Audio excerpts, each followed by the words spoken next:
Now, I reckon you've heard plenty of tales about the Old West, stories of gunfights at high noon, of cattle drives and gold rushes, of good men and bad men drawing lines in the dirt with their boot heels. But the story I'm fixing to tell you tonight, well, it ain't about any of those things. This here's a story about something rarer than gold in them days, something that could bloom even in the harshest desert between two peoples who had every reason in God's creation to hate each other. They call it the Canyon Pact, and if you think you know how this tale ends, friend, I guarantee you don't. So settle in, pour yourself something strong, if you got it, because what happened on that dusty stretch of New Mexico territory in the autumn of 1887, well, it'll change how you think about enemies, and maybe about what it truly means to be a man. Picture this, if you will. October 1887. The sun's hanging low over the Sangre de Cristo Mountains like a copper penny dropped in blood. The land's gone quiet, the way it does when trouble's riding the wind. Even the coyotes know to keep their mouths shut. Out here, 40 miles from the nearest settlement, sits a piece of hard-scrabble ranch land that most folks wouldn't give a plugged nickel for. Rocky soil, stubborn brush, and a canyon that cuts through it like God took a knife to the earth. But to Sam Garrett, it was home. Now, Sam wasn't much to look at, 62 years old, bent some from carrying water buckets and wrestling fence posts for the better part of 4 decades. His beard had gone white as alkali dust, and his hands were so scarred up from barbed wire and rough work that they looked like old leather gloves left out in the rain. But his eyes, Lord, his eyes were still sharp as a hawk's. Had to be, living out here alone. See, Sam had bought this land cheap after the war. Nobody else wanted it. Too remote, they said. Too dangerous. What with Apache raiders still moving through these parts like smoke through sagebrush. But Sam, he'd seen enough killing in the war between the states. All he wanted was peace, quiet, and a place where a man could work his land without anyone telling him how. He'd built his cabin in the shadow of the canyon wall, close enough to the spring that he could hear water trickling even on the stillest nights. That spring, clear, cold and sweet, was the only reason this patch of earth was worth a damn. Water meant life out here, and Sam knew it. For 23 years he'd worked this land alone, raised some cattle, grew what vegetables the soil would allow, and kept to himself. The nearest neighbors were a day's ride east, and that suited him just fine. But loneliness, well, loneliness has a way of wearing on a man, especially when the only conversation you get is with your horse and whatever scrawny chickens decide to stick around. Sam had gotten in the habit of talking to himself. Not crazy talk, mind you, just practical observations about the weather, the animals, plans for fixing this or mending that. A man's voice gets rusty without use, and Sam's had gone quiet and careful, like everything else about him. He'd learned to read the land, the way other men read newspapers, could tell you if rain was coming 3 days out, just by how the wind shifted, knew which waterholes the deer favored, where the best grass grew, and, most important of all, when something wasn't right. And on this particular October evening, as Sam was drawing water from his well for the night, something definitely wasn't right. His old mare, Bessie, had gone still as death, ears perked forward toward the canyon mouth. The chickens had stopped their scratching and gone quiet. Even the wind seemed to be holding its breath. Sam set down his bucket slow and easy, his hand moving instinctive-like toward the Winchester rifle he kept propped against the well post. 40 years of frontier living had taught him to trust his gut, and right now his gut was telling him he had company. The kind of company that might not be too friendly. Now, Sam had been expecting this day might come. You don't live alone on Apache hunting grounds for 23 years without knowing that sooner or later your luck's going to run thin as morning coffee. The Apaches had been mostly quiet since Geronimo's surrender the year before, but there were still bands moving through, warriors who refused to settle on the reservation, who preferred the old ways of moving like ghosts across the desert. Sam picked up his rifle and checked the chamber. 5 shots. Against how many, he didn't know yet, but 5 shots better than none. He walked careful-like toward the canyon mouth, keeping to the shadows. The evening light was tricky, too dark to see clear, but light enough to make a man a target if he stepped wrong. What he saw when he reached that canyon mouth, well, it stopped him cold as a January morning. 15 Apache warriors camped maybe 100 yards into his canyon, but these weren't raiders preparing for war. These were men at the end of their rope. Their horses stood with heads hanging low, ribs showing through dull coats. The men themselves, Lord have mercy. Sam could see dried blood on torn clothing, makeshift bandages, faces drawn tight with pain and exhaustion. They'd been in a fight, a bad one, and from the looks of things they'd barely gotten out alive. Now, the smart thing, the safe thing, would have been to back away quiet-like and ride for town. Get the territorial marshal, maybe organize a posse. These were Apache warriors, after all, and Sam was just one old man with a rifle and 5 bullets. But Sam Garrett hadn't survived 62 years by always doing the smart thing. As he watched, one of the warriors tried to stand and stumbled, catching himself against a boulder. The man's face was grey with pain, and Sam could see a dark stain spreading across his side. Another warrior, younger, maybe 18 or 19, was trying to tend a wounded horse with hands that shook from exhaustion. And sitting apart from the others, his back straight despite obvious pain, was a man Sam took to be their leader. Older, maybe 50, with silver threading through his black hair and eyes that seemed to take in everything at once. Even wounded, even beaten down, there was something about the way he held himself that commanded respect. Wind picks up. Sam watched for maybe 10 minutes, thinking hard. These men were hurt, desperate, and probably hadn't eaten a decent meal in days. Desperate men do desperate things. Sam knew that as well as anybody. But they also hadn't tried to take his cabin, his well, or his livestock. They'd made camp in the canyon like they were asking permission, even though they could have just taken what they needed. That struck Sam as peculiar. Now, what happened next goes against everything you might expect from an old cowboy who'd spent his whole life being told that the only good Apache was a dead Apache. Sam Garrett made a decision that would either save his life or end it. He stepped out from behind the rocks, his rifle held loose in one hand, not threatening, but not helpless either. "Evening," he called out, his voice carrying clear in the still air. Every warrior in that canyon went still as stone. Hands moved toward weapons, knives, a few old rifles, war clubs. The leader's eyes locked onto Sam's, and for a moment the only sound was the wind moving through the sage brush. Sam took another step forward, slow and deliberate. "I'm Sam Garrett," he said, nodding toward his cabin. "This is my land, my well." The Apache leader said something in his own language, quick, sharp words that had his men ready to fight or flee in a heartbeat. But Sam wasn't backing down. "You boys look like you could use some water," he said, surprising himself with how steady his voice sounded. "Spring water, cold and clean." The leader studied Sam for what felt like an hour, but was probably only seconds. Then in English that was better than Sam expected, he replied, "Why?" One word, but it held a world of questions. Why help us? Why risk your life? Why show kindness to men your people call savage?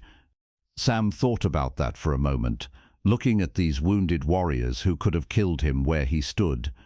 "Because you look thirsty," he said simply, "and a man shouldn't die of thirst when there's good water to be had." The Apache leader's expression didn't change, but something shifted in his eyes. He spoke again to his men, longer this time, more thoughtful. Then he looked back at Sam. "I am Nalnish," he said. "We will take water. We will not take more." Sam nodded. "Fair enough. Spring's about 50 yards that way." He pointed toward his well. "Help yourselves. I'll be in my cabin if you need anything else." And with that, Sam Garrett turned his back on 15 Apache warriors and walked home. Some folks might call that the bravest thing they ever heard. Others might call it the dumbest. Sam called it the right thing to do. For the next 3 days, those Apache warriors camped in Sam's Canyon. They took water, as promised, nothing more. They hunted rabbits and gathered what late-season plants they could find, but they didn't touch Sam's chickens, his garden, or his small herd of cattle. And Sam went about his business like he didn't have 15 of the most feared fighters in the territory living a stone's throw from his front door. But he kept that Winchester close, just in case. On the second morning, Sam found something by his well that made him scratch his head in wonder: a small bundle wrapped in doeskin, dried meat, some kind of root cake, and what looked like medicinal herbs. Payment, he reckoned, or maybe thanks. Either way, it was more courtesy than he'd expected. By the third day, some of the wounded men were moving easier. The horses looked better too, rest and water working their usual magic. Sam noticed the young warrior he'd seen tending the wounded horse was particularly careful about not wasting a drop when he filled his water skins. That evening, as the sun was setting, Nalnish appeared at Sam's cabin door. The Apache leader looked stronger than he had 3 days ago, but Sam could still see the pain in how he moved. Whatever fight these men had been in, it had cost them dear. "We go tomorrow," Nalnish said without preamble. Sam nodded, setting down the harness he'd been mending. "You're healing up good. That's fine."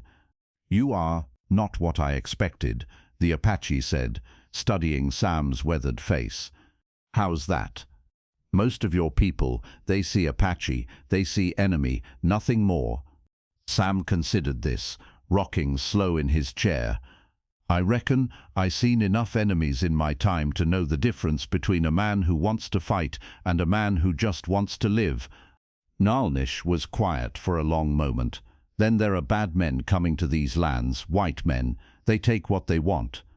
"There's bad men everywhere," Sam replied. "Apache, white, Mexican, being a bastard ain't particular to any one tribe." That got something that might have been a smile from the Apache leader.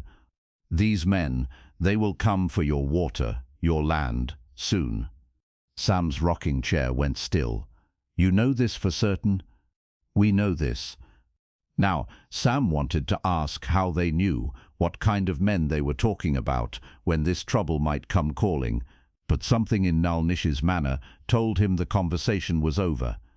"Much obliged for the warning," Sam said finally. Nalnish nodded once, then turned to go, but at the edge of the porch he stopped. "Sam Garrett," he said, "you are a good man. We will remember." The next morning, when Sam went to draw water for his morning coffee, the canyon was empty. No sign the Apaches had ever been there, except for some scattered ashes from their fires and the memory of the strangest 3 days in Sam Garrett's 62 years of living. He went about his business, tended his animals, mended a section of fence, worked on his winter preparations, but Nalnish's warning stuck with him like a splinter under the skin. Bad men coming for his water and land. Well, Sam had worked too hard and too long to let anybody just take what was his, but he was one old man with a rifle and a stubborn streak. If serious trouble was heading his way, he didn't have long to wait to find out what Nalnish meant. 2 weeks later, on a grey morning that promised rain but wouldn't deliver, Sam heard riders coming fast from the east. 6 men, pushing their horses hard. Even from a distance, Sam could tell they weren't the law. Lawmen rode different, more careful-like. These men rode like they owned whatever they happened to be looking at. Sam picked up his Winchester and stepped out onto his porch, keeping the rifle casual but ready. The riders pulled up in a cloud of dust, maybe 20 yards from his cabin. Their leader was a big man with a black beard and eyes like chips of flint, the kind of man who'd probably been trouble since the day he learned to walk. "You Sam Garrett," the man called out. I am. This is my land. You're welcome to water your horses and be on your way." The bearded man laughed, not a pleasant sound. "Oh, we ain't going nowhere, old man. Name's Jake Morrison. Maybe you heard of me?" Morrison was wanted in 3 territories for robbery, murder, and worse. The kind of man who left a trail of blood and tears wherever he went. "Can't say I have," Sam lied smoothly. "Well, you're about to get acquainted real good." Morrison dismounted, his men spreading out like wolves around a wounded deer. "See, we hear you got yourself a nice little water source here. Sweet water, year-round flow. Water's free to anyone who asks polite." Morrison spat in the dirt.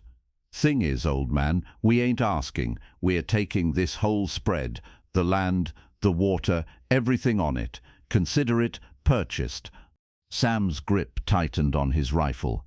"I don't recall putting it up for sale." "Oh, but you did." Morrison pulled a folded paper from his coat.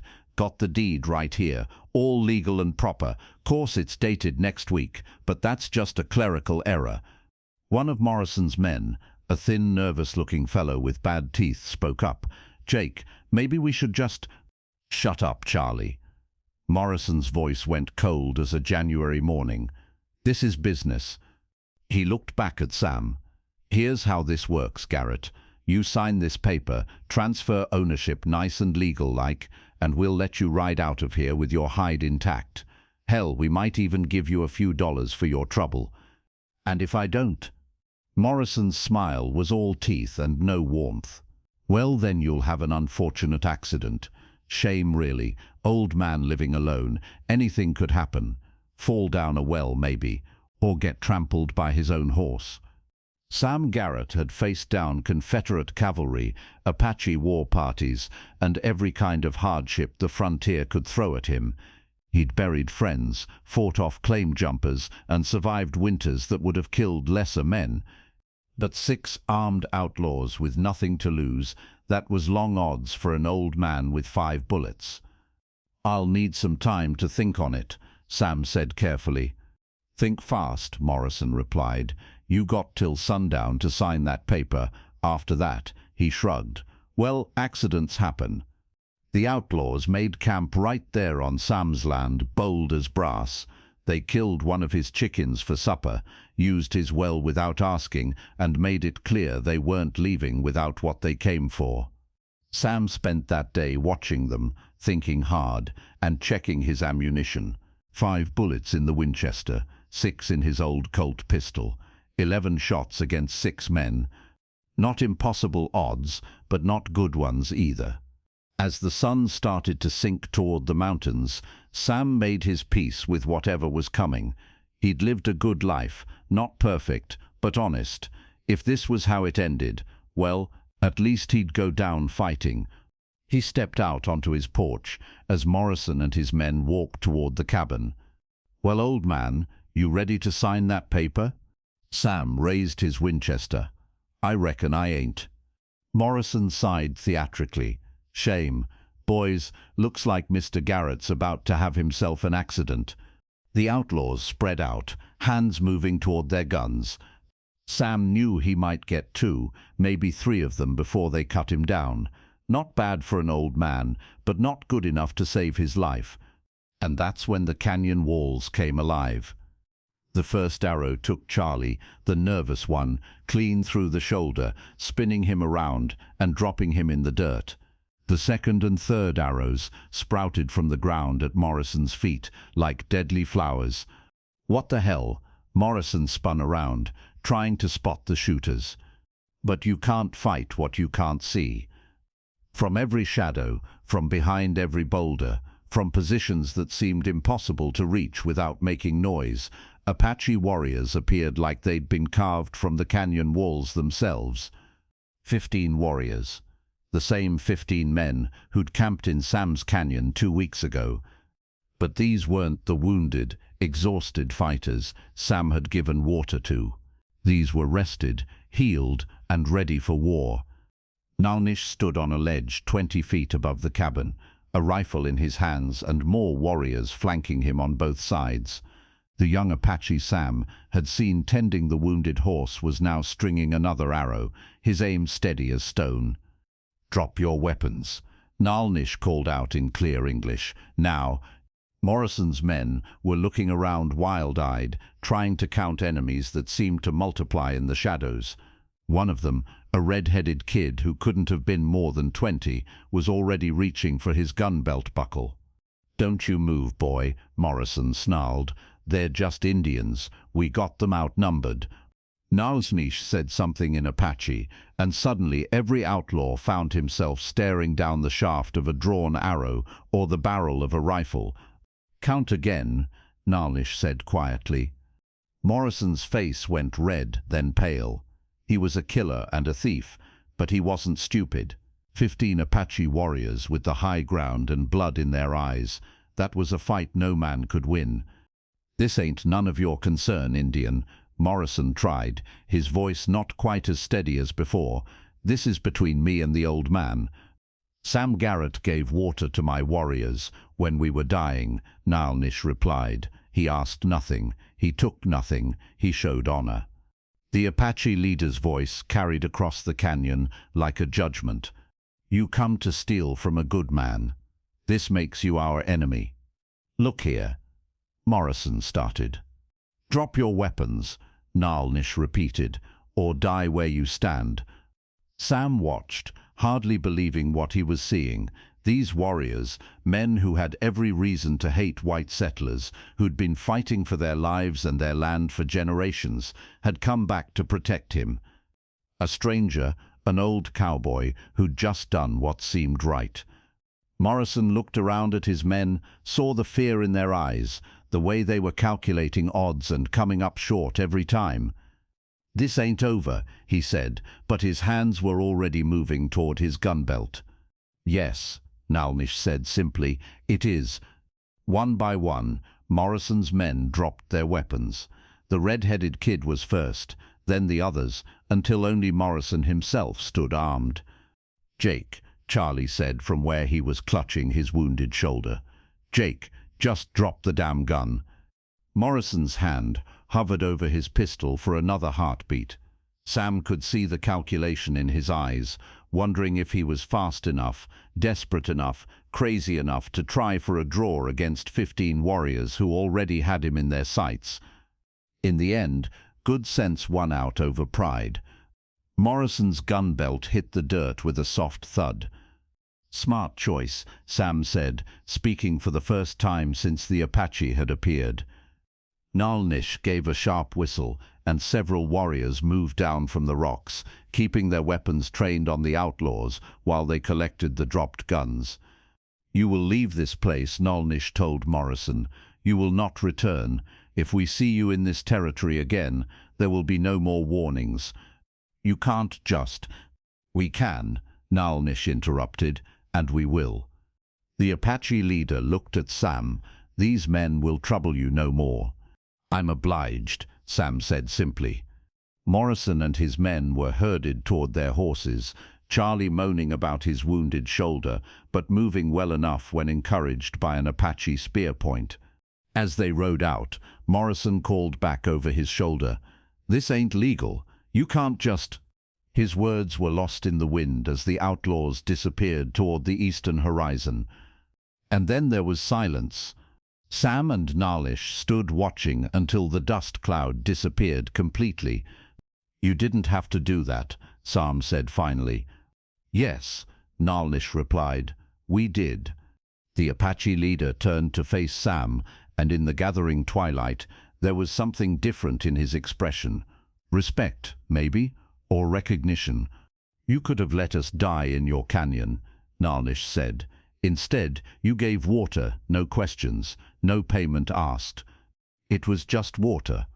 No, Nalnish shook his head. It was much more. The other warriors were melting back into the shadows as quietly as they'd appeared. Soon it would be just Sam and Nalnish, two old men who'd seen too much of the world's cruelty to believe in easy kindness. "My people and your people," Nalnish continued, "we have much bad blood between us. Many reasons for hatred, many reasons for war." Sam nodded. He knew the history as well as anyone. But hatred is like poison. It kills the one who drinks it first. Nalnish looked out toward the canyon mouth where his warriors had vanished. Today, we chose something different. Today, we chose honor. The Canyon Pact, Sam said, understanding flooding through him. Yes, water shared in good faith, protection given freely, trust between enemies who chose to be something more. As the last of the Apache warriors disappeared into the desert night, Nalnish prepared to follow them, but at the edge of Sam's porch, he stopped one more time. "There is a thing my grandfather taught me," he said. "He said that every man carries two wolves inside him. One wolf is anger, hatred, fear, cruelty. The other is kindness, courage, love, honor." Sam waited. Every day, these wolves fight, and every day, a man must choose which wolf to feed. Nalnish looked directly into Sam's eyes. Today, we both fed the right wolf. And with that, he was gone, leaving Sam Garrett alone under a sky full of stars with nothing but the sound of his spring bubbling up from the earth and the memory of the strangest alliance ever forged in the American West. Now you might be wondering what happened to Sam Garrett after that day. Did he live out his years in peace? Did Morrison ever come back? Did the Apache keep their word? Well, Sam lived another 15 years on that patch of desert land, and never once did he have trouble from claim jumpers, outlaws, or anyone else who might have thought an old man living alone was easy pickings. Word gets around in country like that. Word that Sam Garrett's land was under Apache protection, and that crossing him meant crossing them. But more than that, Sam found he wasn't quite so alone anymore. Sometimes, on clear mornings, he'd find gifts by his well, fresh deer meat, medicinal herbs, when he was feeling poorly. Once, when a harsh winter nearly broke his spirit, he found enough firewood stacked by his cabin to last him through to spring. He never saw who left these things, but he knew. The Canyon Pact held strong until the day Sam Garrett died peacefully in his sleep at the age of 77. They say Nalnish himself came to the old cowboy's funeral, though he stayed at the edge of the gathering, silent and respectful. See, the thing about that story, the thing that makes it worth telling, isn't the Apache warriors or the gunfight, or even the outlaws getting their comeuppance.